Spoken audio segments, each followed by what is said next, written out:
Hey guys, it's Dave.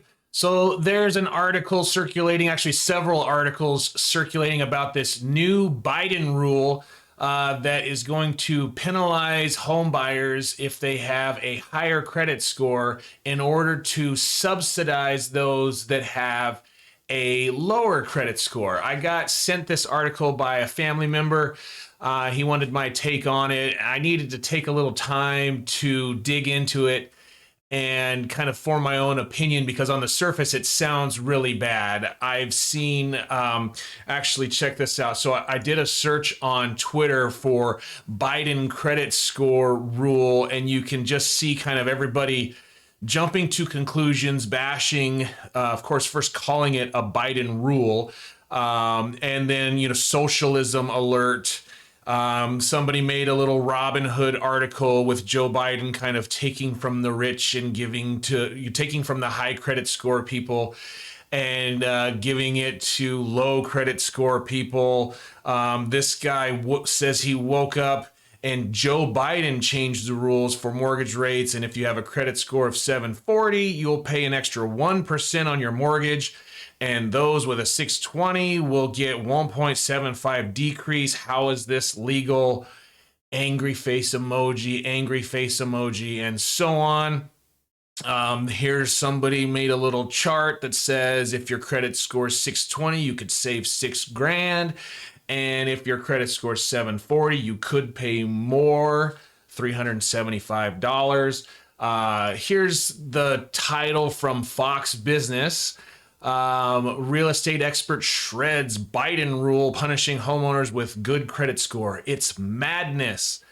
So, look, I don't want to subsidize people with bad behavior. I feel like we do that enough already. My initial reaction when I was talking with my wife is like, that can't be true, that if somebody with a 620 credit score is going to get more favorable terms than somebody with a 740 credit score.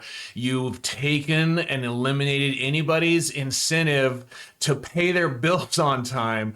So like that just is ridiculous. I can't see them doing that. So digging a little bit deeper and not going with the Twitter headline clickbait stuff or even Fox Business, which should be a reputable company, although we know Fox leans a certain direction. So they, of course, have people on here that talk about it being outrage in its bizarro world, and this is going to cost you, could cost you $40 a month for a $400,000 mortgage, and but somebody, with a lower credit score is going to save over that. And I need to kind of break this down for you so that you can really kind of see how mortgages work, and surprise, you're not going to pay less with a lower credit score. They're making adjustments to the adjustments that they make on the matrix. So there's something called it's called the LLPA, the loan level price adjustment. So we're going to look at a mortgage rate chart. I'm going to take you back behind the scenes. We're going to peel back the curtain. I'm going to let you know what a loan officer looks at when they're pricing out a loan for you when you're applying for a purchase or a refinance. And then you'll see how these adjustments are made and what it really means for this new rule, which isn't a Biden rule. It's a Fannie Mae, Freddie Mac rule that's under the Biden, he's in charge. So I guess he signed off on it or issued a, executive order on it or whatever. It's not his idea. So let's look at, this is called a rate sheet. This is a wholesale mortgage rate sheet, and it looks like a bunch of numbers that are confusing. If you're not a numbers person, I'm sorry, this might make your head scream looking at all the numbers on this page, but I'm going to simplify it really easy for you. This is 30-year mortgages, this is 20-year, this is 10-year, and this is 15. We're only going to be working with the 30-year mortgage, so let's just ignore all of this stuff here. We're not paying any attention to that. So I'm going to zoom in and we can focus on just this chart, or this part of the chart. And what we're seeing here is this is a 15-day lock period, 30-day lock period, or a 45-day lock period. And here are the interest rates. We're not going to focus on a 15-day lock because we can't get a mortgage done in that amount of time. And just for this demonstration, we're going to say real estate is slow right now. We can lock our loan interest rate for 30 days and get a loan closed in 30 days. So let's scribble that out. Now we've got some cleaner looking numbers. We're just going to look at 2 columns, and that's going to be what our mortgage rate is here and locking it for a 30-day period. Now, if we look at this 30-day column, we want to find the closest to 0 that we can, and that is our par interest rate. That is the rate that you would pay without any additional costs or penalties or that LLPA, any loan level price adjustments. So we can see here that between 6 and an eighth and 6 1/4, we're at 0.107 or a negative 0.529. The numbers in parentheses give you a credit towards your closing costs. The numbers that are a positive number, like this 0.107, that is a loan cost. That is something that will cost you extra in addition to your 1% origination fee, your underwriting fee, your doc prep, your recording fees, all of the regular closing costs that you would get in doing a loan.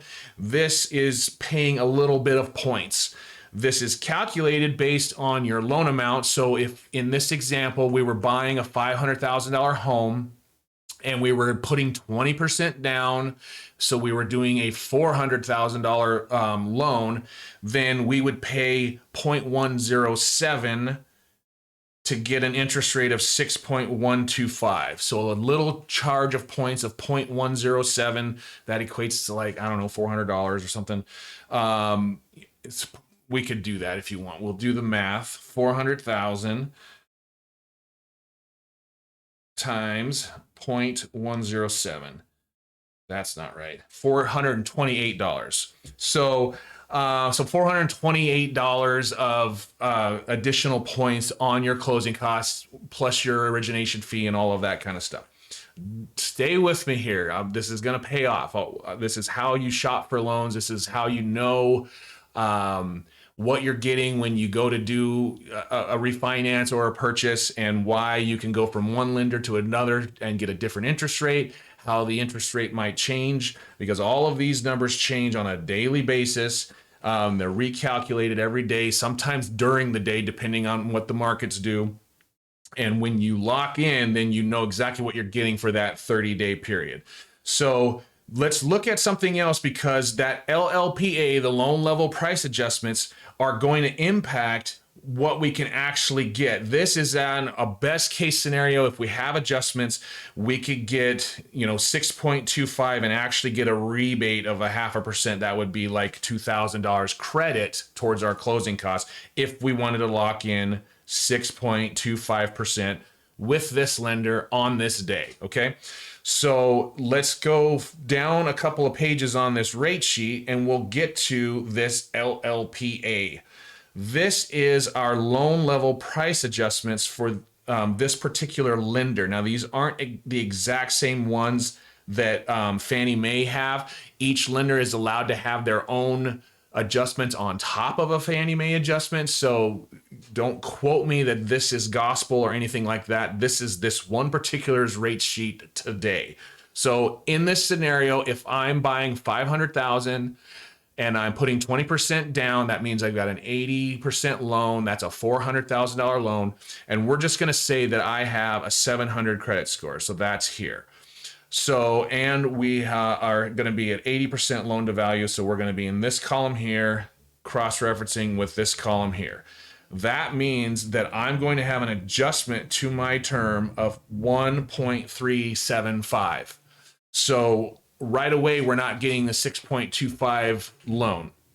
We can also have other adjustments. So this is the chart. You can see if I didn't put 80% down and I went up a column, I would be at 1.5% adjustment. If I put 10% down, I would be at 1.25. You could see if my credit score is 780, then I have less of an adjustment. See, I'm not penalized as much if I have great credit. And if I'm under 639, then I have a much higher bump on my adjustments. This is the theme I want you to see here. We have things where it's 0 adjustments in this area. This is if I've got 40% down, I'm only doing a 60% loan. I don't have adjustments. I can get that 6.25 if I've got a large down payment. If I've got hardly any money down and bad credit, I've got a lot of adjustments in here. So that's how this LLPA works. If you got less down, lower credit, you're going to pay more in points. And if you've got a good credit and a large down payment, you're going to get a better interest rate. There's also other adjustments that don't really have anything to do with your credit score, but there could be things like if it's a condo or an investment property or a second home and you're doing 80%, you might have other adjustments over here that you have to add to it. So I'm going to actually say that we're getting a condo in this scenario. And so now I have another 0.75 hit on this loan. So let's say Dave's buying a condo. He's going to have a 0.75 bump for it being a condo. He's putting 20% down and he has a 700 credit score. So he's going to be in this category here, which means that I am at 1.375. That's too big. 1.375 plus a 0.75, and just doing quick math, that's a 2 1/8, 2.125 bump. Now I got to go back up to here and price this out. 2.125 puts me closer to being in this range, 7.125 for my interest rate. That's if I don't want to pay any additional closing costs. If I want to keep my rate at the 6.25, I'm going to pay an additional 2.125 in points or closing costs, if you will, to get that loan because my credit score is not as good as they want it to be, because it's condo, which they see as being inherent risk, and because I'm not putting 40% down. So really all that's happening with this new rule is they're changing this matrix in a certain number of categories. So if you're at a 740 credit score, they're changing this from, instead of 1 point in the hit, maybe it's going to 1.5. I don't have the specifics on that, but what they're essentially saying is this column down here with a 640 credit score, it's not going to be as stiff. This might go to a 2.125 here and be more in line with a 660 credit score. And this might go to a 1.25 or a 1.5, and maybe they adjust the next one down as well. And so maybe all three of these end up kind of being lumped in the same category. And then these ones just aren't as severe. Maybe the 2.875 goes to a 2.5. And so they're just making adjustments to the matrix based on what they're seeing on the market. Maybe that they're penalizing people with credit scores a little too much. Maybe people that are at 700 credit scores or 740s are seeing a higher default rate or something to that effect, or it just wasn't working the way it is.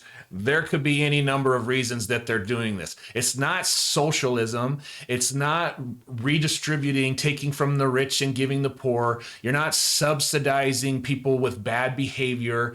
You're not getting as good a deal yesterday if you're at a 720 credit score or today as you would have yesterday. And if you're struggling and have that 640 credit score, they're making it a little bit easier. But it's not like you're taking money out of somebody's pocket and giving it to someone else. And they're certainly not incentivizing you to go from a 720 to a 640. That's not happening. So I don't like that we're in this media business right now of clickbait and outrage and jumping to conclusions And you know, if you're on one side of the aisle, or if you didn't vote for this president, then everything is his fault and his rule, and he issued a monarchy decree, and now, you know, they're taking more money out of our pockets. That's not the way I see it. So let me know what you think about this. Did you like getting a little peek behind the curtain on how mortgage rates work? I'm not a lender. This is not, you know, lending advice, and this is not in stone. I'm sure there's a little more to it, some adjustments that I'm missing. And if you're a lender, feel free to comment below. Let me know your thoughts on it. But anyways, I think it's interesting, and I just don't like this environment that we're in, where housing is getting picked on to kind of be this the next crash, and things aren't fair, and everything is terrible, and I don't see it that way. So if you want to subscribe and see more content like that, that would be greatly appreciated. You can also turn on notifications, and then you'll see every time I post a video like this. Thanks a lot for watching, and take care.